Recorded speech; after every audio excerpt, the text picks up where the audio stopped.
संभाजी ब्रिगेडचे प्रदेशाध्यक्ष प्रवीण गायकवाड यांना काळं फासण्यात आलं आहे। प्रवीण गायकवाड हे अक्कलकोट येथे फत्तेसिंह शिक्षण संस्था आणि सकल मराठा समाजाच्या कार्यक्रमासाठी आले होते। यावेळी ही घटना घडली। शिवधर्म फाउंडेशनच्या कार्यकर्त्यांनी काळं फासल्याचे समोर येत आहे।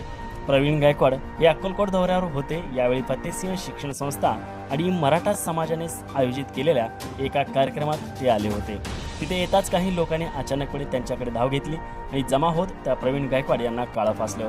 काळं फासणारे लोक हे शिवधर्म फाउंडेशनचे कार्यकर्ते असल्याचे सांगण्यात येत आहे। प्रवीण गायकवाड यांनी आपल्या संघटनेच्या नावामध्ये छत्रपती संभाजी महाराजांचा एकेरी उल्लेख केल्याने शिवधर्म फाउंडेशन आक्रमक होते। त्याचबरोबर स्वामी समर्थांचा एकेरी उल्लेख करून त्यांचा अवमान केल्याचा देखील राग या संघटनेच्या पदाधिकाऱ्याच्या मनात होता। यापूर्वी शिवधर्म फाउंडेशनचे संभाजी ब्रिगेडच्या विरोधात उपोषण देखील करण्यात आलं होतं।